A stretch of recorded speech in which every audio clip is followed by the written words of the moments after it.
Oh, Hello, we are Geeks Assembled, and today we are going to be talking about a film that came out a few years ago, and it's The Darkest Hour. So let's jump straight in. Let's go with Beef Dad. Let's see what Beef Dad did. Beef Dad's looking a bit shocked, a bit surprised. yeah, I was not expecting to be first. Yes, it's yes, it's about Winston. Okay, let's go to Jake. Yeah, go on. What, really? Yeah? Okay, let's go to Jake. Well, straight from the bat, I love stuff like this, set in World War II and stuff like that. I love The Crown, I like stuff like that. And this film I thought was amazing. I absolutely adored it. Not completely historically accurate. There's some bits that happened a year before and some bits that happened a year after, but it was still a very enjoyable film. I could not believe that was Gary Oldman under all that makeup. My God, what an amazing part he plays. Don't get me wrong, not my favourite Winston Churchill impressionist. The Boat from the Crown will always be my favourite, but it was still very good. And I'll talk about our favourite bits next, because I actually have favourite moments this cast. Wow, you leave your bits to yourself for now. Let's go to Alex and Susan. Well, wow. Can I praise this movie a lot? No. This is beautiful. It's brilliant. It's dark. It's shot in like super chiaroscuro, so everything is just a little light and just completely black and blacks and brown blacks and green blacks, but just, everything is really super dark except for these, like, and that goes all right the way through the movie, and it's so different. It's so like Italian. It's just it's a really cool movie, and I love Gary Oldman's portrayal of Churchill, and I learned to really I learned to like expect great things from the female cast too, because they started the woman who played his wife really, played against her usual style, and it was just that was really amazing. And then Lily James playing his typist, his administrative assistant, as you'd call it now, was an amazing actress. So she did a really great job with that role, especially when talking about her brother in the army. Anyway, that's my opening thoughts. Cool movie. Here's Alex. And you really liked it. Yeah, I did. I was, I've always liked him. I even met a few American relatives of his. And they said he was a weird guy, but they loved him. And they said about Gary Oldman or Winston Churchill? Churchill. Okay. It did make me sad, though, because I was like, wow, what happened in 76 years? Now we're just such a bunch of angry teenagers now. It's like go from 1945 to now, and it's just really sad. He's definitely not a teenager. Yeah. No, I said no, but I said the way the politicians act now, they might as well be angry teenagers. Yeah. And I mean, I don't know what the deal was with Chamberlain, but it's a good thing he wasn't helping during World War II, because he would have just surrendered. And you don't want dictators like Hitler and Mussolini and all these a couple of other people that came 20 years after them. Emperor Hirohito. Yeah, you don't want these people leading the world, and you certainly don't want them even leading what they have, never mind taking over the world or trying to take over the world. So even if the movie is only 20% accurate, so good, but it's still, very inspiring, and it's still nice that and he was also another one of those political figures that technically he was with both parties. He was both liberal Yes, he was. He was with Labour and the and Conservative. conservative. Yeah. So I mean, you know, People and like I forget said, that. People forget that. Yeah. yeah, and I mean, if it wasn't for all the people that fought in World War II, the world would have been terrible. You wouldn't have had any of the civil rights or any of the other stuff that happened later on, 20 years later. So that's why I'm kind of sad now, because I go, wow, you know, and from 1960 to now, we're really a bunch of angry teenagers. It's sad. Yeah, I like the movie. I like the way he portrayed it. I know there's other portrayals that were slightly better. I admit, I like the part where, you know, Churchill says to people, "Oh, should we make a deal with Hitler?" And they're like, "Never." You know, so Hmm. I just love that. I was like, "Oh, this is, am I watching a superhero movie or a real movie?"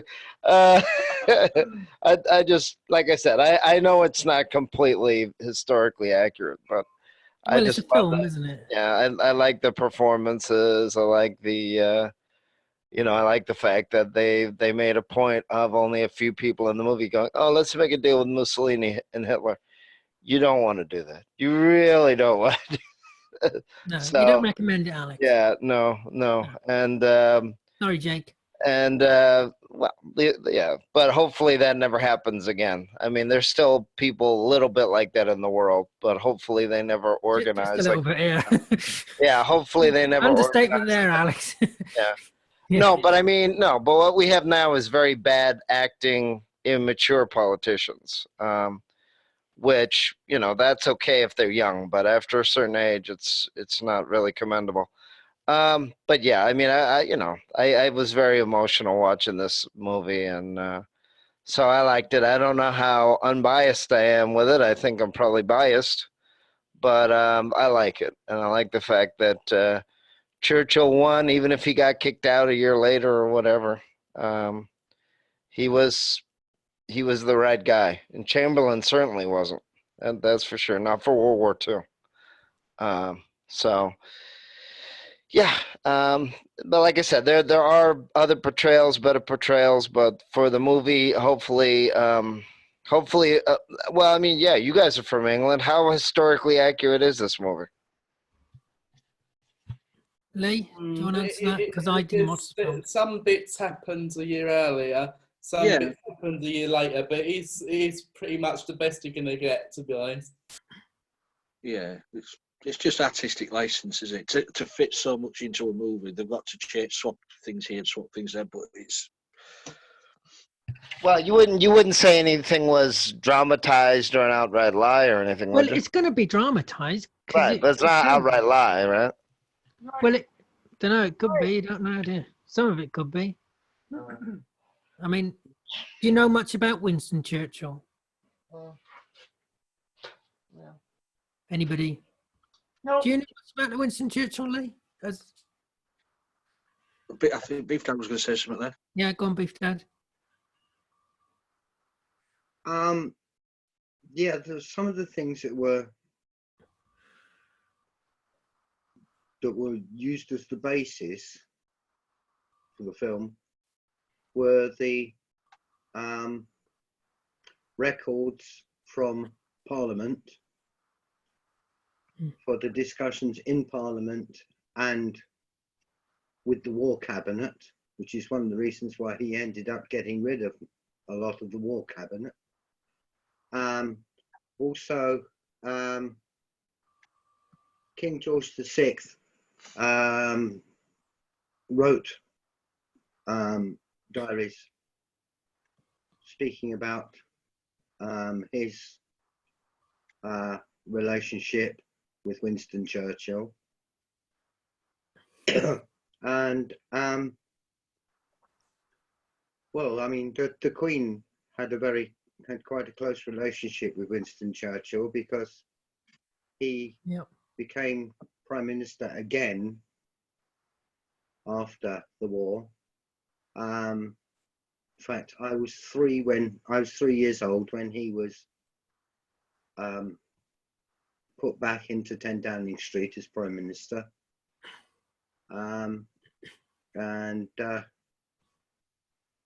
sadly, he died of a stroke in 1965.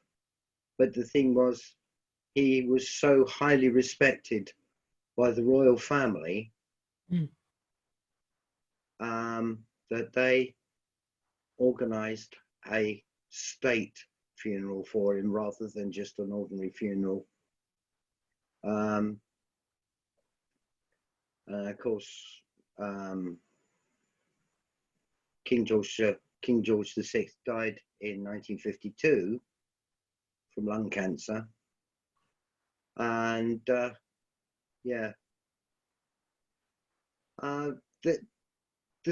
stories of all the stuff that you see in Parliament are all based on fact. There may be some bits and pieces like his conversations with his wife, but then she used to write diaries, and those diaries have been published. So an awful lot of it is very, very accurate. And one of the things that used to give me the creeps in this was when he would be walking through the war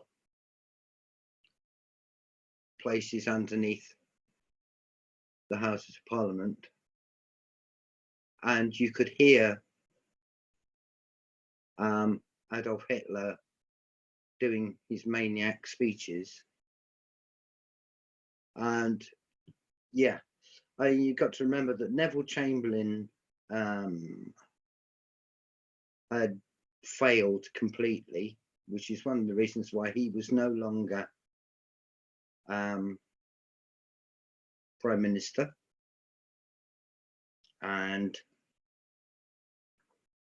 he was very well played by Ronald Pickup, I thought. As you say, as has been said, Gary Oldman did a brilliant job, I think. Kristen Scott Thomas playing his wife Clement, she was really, really good. And Lily was so funny as well, because it was Lily who told him when she saw that, she said, "It means up your bum," and that was so comical. I mean, one of his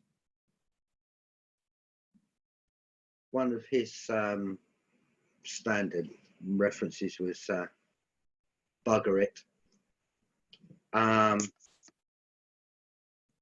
Not the sort of language that you usually use on a cast, admittedly, but that was fairly standard. Clement Attlee and Anthony Eden all sort of working almost against him all the time. And if they had succeeded and he hadn't put his foot down, basically, it might have made an awful lot of difference. Wonderful film.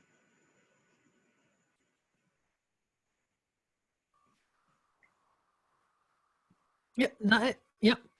Well, I do recommend, if you've never ever gone to London to the war rooms, the bunkers, the Churchill bunkers, I've been there, and that is amazing. I went there last year, and that is absolutely brilliant, going to the war rooms and walking all down there. They've got, like, it's still set up as it was, and like you've got displays and that and mannequins, and it is absolutely brilliant. And then they got a museum of Winston Churchill, you know, all throughout his life, not just the wartime, but all throughout his life. And that is brilliant. Yeah, I definitely recommend going to that if you live near London, Jake. My friend. Have you never been to it? No, it's not disabled accessible, so I can't. Yeah, it is. I forgive I'm sure it is. I'm sure it is. Yeah, they got a lift. Yeah. Oh, look it up. I definitely recommend going there. Yeah. If you enjoyed this film and you want to know more about Winston Churchill. Yeah. I mean, there were there was obviously a bad side to Winston Churchill, and he's quite it can be a bit divisive, yeah. But he was of his time, wasn't he? Really. Let's go to Lee for favourite moments. No, we're not on favourite moments. We're still on open thoughts. Yeah, I agree. Things have been added, put together in this short space of time in this movie, but this is what movies do. Yeah, it's a story. He wasn't wanted. That's it. His party didn't want him as leader because of he made decisions in his past, and these decisions, what he made in his past, cost a lot of lives, but he didn't care because it got the job done. And people saw this and didn't, they weren't too keen on him being the leader and this, like, the other. But it was the best decision the government ever made, making him prime minister in that time, because he wasn't taking any nonsense from people, especially Lord Halifax in this movie, because Lord Halifax just wanted to surrender to Hitler. Really, that's what he wanted. Brilliantly acted all the way through. Gary Oldman, just amazing actor in whatever he does, and he's so well deserved the Oscar he won for this movie for Best Actor. It was. I went into this not knowing what the movie was about. I thought, because I thought, is it going to be his life story? But no, it was only so many months leading up to the "We will fight them on the beaches" speech. So, yeah, I enjoyed this. I do recommend if people watch this movie just to see what type of, because he is a hero to many people these days. With what he did in the past as well, but he's still, so people still say, oh, he's a bad guy, but look what he did do. He saved the country. Well, the Americans saved. No, he saved. Wouldn't have won the war without the Americans. That is just a fact. No, the Americans. We would have been sunk. Yeah. How many would have been sunk. How many years did it take to get involved? We wouldn't have stood 8. But I grant that the Americans put a lot of Americans energy back into the Pacific and the European theaters, but honest to Christ, like when Churchill said, "This is our moat. They're not gonna take this," that solidified the will and the power of the British Islanders so much. Oh, so much. You could see it. You could see it in and that's why, I mean, my mom has such respect for Churchill. She was like, she read everything that he ever wrote, and she had this huge library of his works.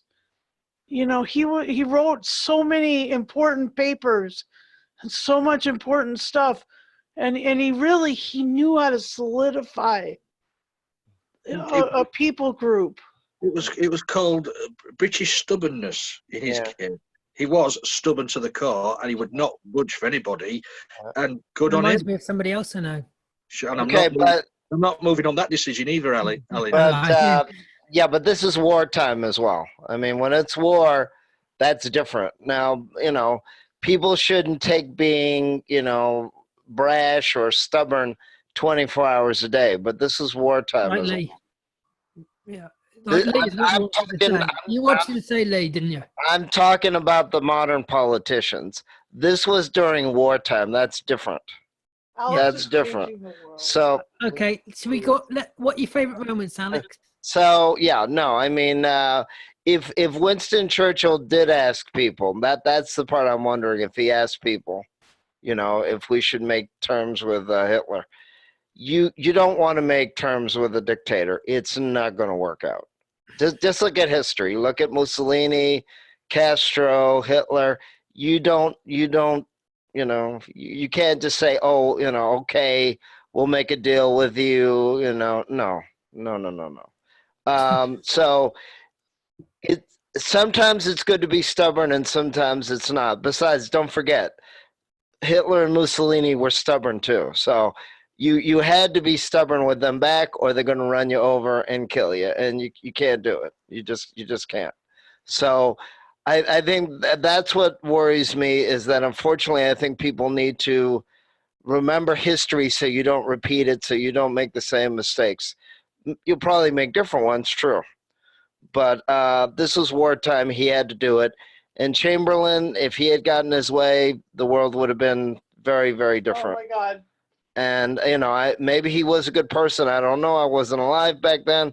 But you can't make deals with murderers, dictators, kidnappers. You can't do this stuff.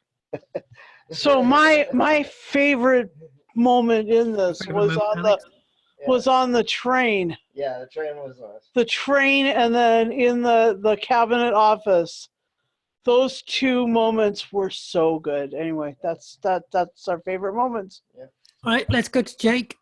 For once in my life, I'm going to agree with what Alex said in his initial thoughts. Wow. This is the sort of film they should be showing the kids in history class, learn about World War II, because it is such a good insight. Because Churchill had to fight one of the most evil dictator in history. Hitler was ruthless. He wiped out millions because they weren't like him. He was a horrible human. And Churchill had to put up this really stubborn approach to things to make him look like the better man and fight for his country. And he needs someone powerful and brass and takes no shit from wiry old politicians.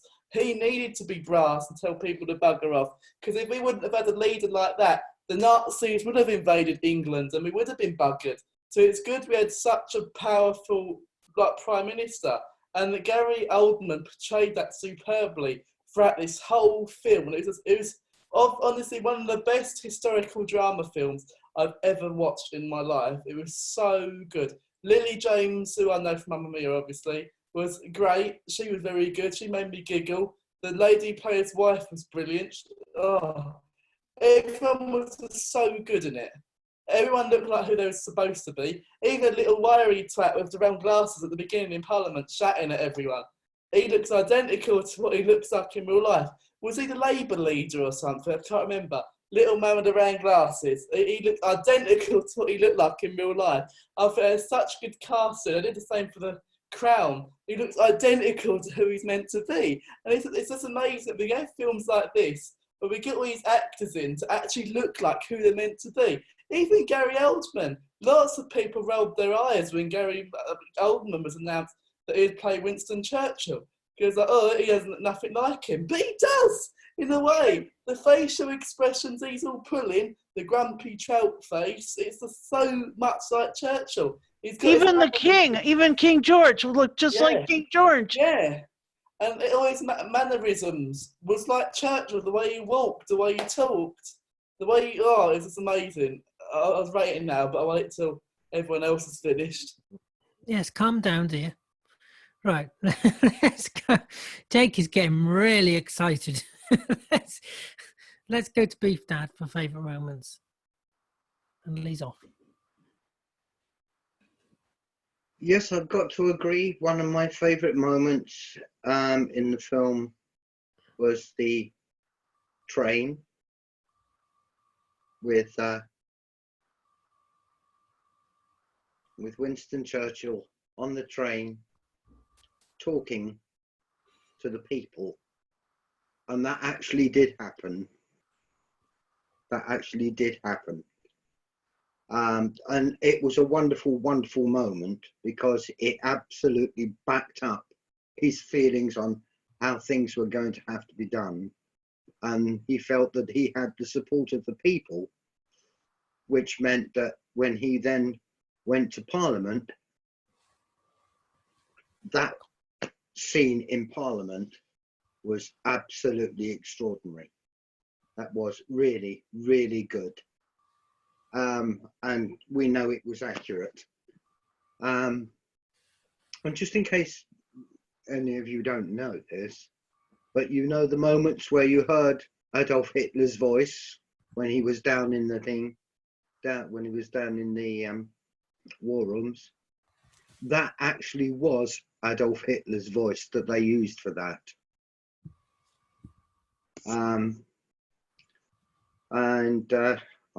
I remember when I was a child,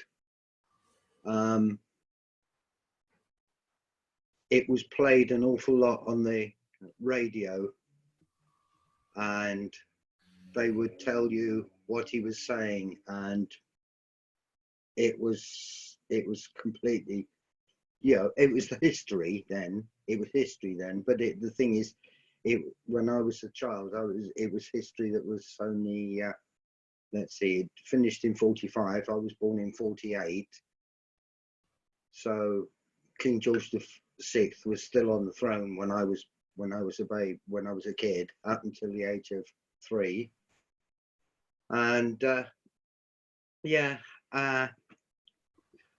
especially after George died, there was so much on the radio about him and his relationship with Winston Churchill and the whole business about the Second World War. So there's very much, it takes me back to when I was tiny. And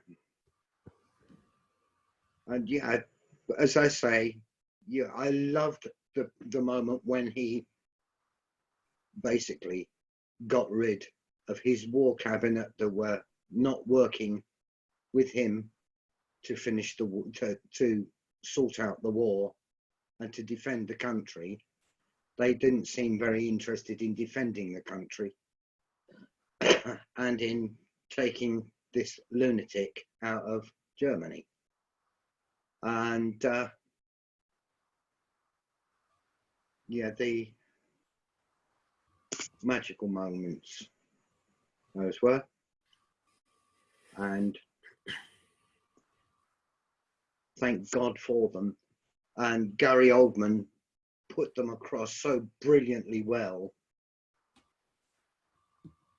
And the support that he got from his wife all during the war was done brilliantly by Kristen Scott Thomas. And it was just extraordinary. Absolutely extraordinary. No wonder he won the Oscar for that. And let's go to Lee. Right, I've got a few favourite moments. One is where he's in the war room and he just shouts, "Stop interrupting me while I'm interrupting you." That is just so good. But there's the scene where he's on the phone to Roosevelt, trying to get the planes, and Roosevelt couldn't really. Roosevelt had his hands tied; he couldn't really help out there. So he suggested getting some horses and dragging the planes across the border to Canada. That was a great scene. But then you had the scene with the radio speech where the clock's ticking. You're going live, Mr. Prime Minister, and he's there changing the words and his speech and all like that, and it's tick, tick, tick, tick, tick, tick, and then jump bang on that silence. And then all of a sudden he goes into the speech, one of his famous speeches from the radio. That is just a brilliant scene. And then the other scene is when he gets a home visit from the king, because the king was wary of him to begin with, because he admitted that Churchill frightened him, he scared him. But then that scene there where they just both sat on the bed together, just talking, and the king turns around and says, "You have got my support in everything you do," which was just brilliantly done. So yeah, those are great scenes. What stand out for me as well, and also as well, I just want to point out, the distinguished gentleman behind Beef Dad's shoulder there on the calendar, Mr. Pertwee there. He worked in the Ministry of Defence at the time of Churchill. Yep. He used to go around Churchill's ashtrays and nick all his cigar butts and sell them. So, yes, Susan, he did. He just reminded me when I just saw Petrie behind his shoulder there. But yeah, that's my favourite moments. Okay, let's go to final say and score. Let's go to Jake first. Tremendous, incredible. There's a scene at the beginning where he lights his cigar, it lights his face up in the dark. What a beautiful shot that was. Because you see his silhouette of him in the cigar, smoking it. And the bit where he walks out naked and the woman has to run back down the stairs because he doesn't get out of the bath. But Churchill did stuff like that. He did, if you watch The Crown. Yeah. Yeah, and if you watch The Crown. Great. I'm going to give this film a 10 out of 10. Don't really think about it. A solid 10 from me. Wow.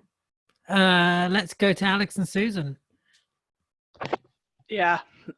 10 out of 10 little Operation Dynamo vessels towards Dunkirk. For me, that's my rating. Let's go to Beef Dad for final. Oh no, sorry, Alex. Hang on, you. Yeah, I mean, again, the film is, set as trying to state that you had the Japan fighting the world, you had Mussolini, the Italians fighting the world, you had the Germans that wanted to fight the world and exterminate everybody, and everybody that wasn't like them. You need a very stubborn person in a situation like that. You need it. Maybe people didn't like him from before, but those are special circumstances, and you have to be very tough and very brave and very stubborn. And you can't have people like this win. You can't have Hitler and what's his name and all that. Mussolini and the Japanese guy. Emperor Hirohito. Yeah, you can't have people like that win, because it ruined the whole world. And then we would have had to wait for them to die like Castro at 90 years old.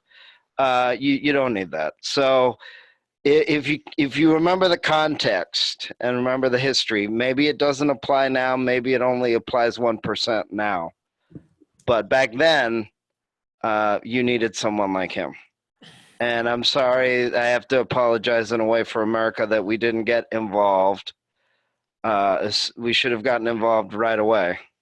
But we did help. We did join. We did help. Eventually, yeah. We weren't the bad guys.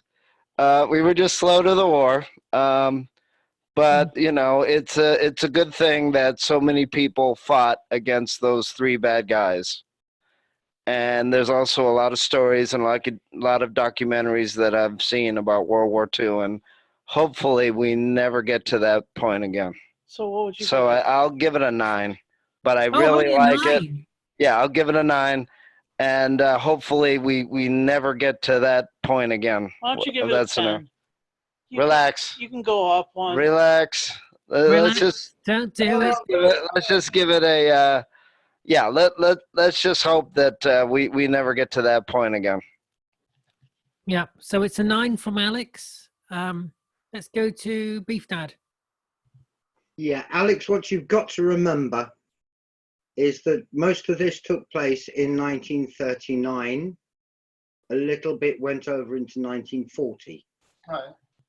Pearl Harbor didn't happen until the 7th of December 1941. Right, I know. So there was Pearl Harbor. There was no war with Japan at that time. It was basically Germany, right, and Italy had become their allies. Right. Yeah,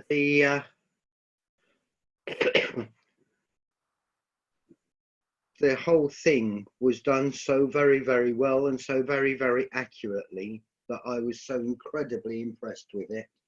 And it gets a 10 out of 10 from me. Oh, another 10. Let's go to Lee. So far, Alex is the lowest score. Well, yeah, it was brilliantly shot, well acted, and it told the story what it was meant to tell. And Gary Oldman on top form as always. So for me, it's 10 cigar butts out of 10. Do you know what? I can see Susan trying to persuade Alex to give a 10. Never going to happen. No, it's not, you're never going to change his mind. You're never going to get a 10 out of Alex. Actually, Lee, it's funny that you should have mentioned that because I was going to mention that in my final talk. Oh, sorry. You've ruined it now. And it's also funny because Alex has actually given a 13 before out of 10. And that was for Frozen 2. Was he on the wine? I don't know what he's on half the time. Yeah. But he gave it a 13. I'm going to give this film a 2. Just because I want to be awkward and everybody else here loves it and I haven't seen it. So I'm just going to give it a 2. Well, anyway. You're like the only one ever who's ever seen this movie ever who will ever give it that good score ever. Okay, ever. Is there enough evers in there? Right. Before we go on forever, I'd like to thank everybody here for joining me, including Jake this time, even though he's been extremely excited. Keep buggering on. Hey? Keep buggering on. Yeah. And comment below what you made of The Darkest Hour. Did you love it? Like basically everybody here, apart from Alex, who didn't enjoy it at all. And remember to hit the subscribe button and hit the little dingy bell as well, because that keeps you up to date with all our videos, so you can see Alex's lovely face again, or Lee. Yeah. So look after yourself, take care, and we'll see you next time.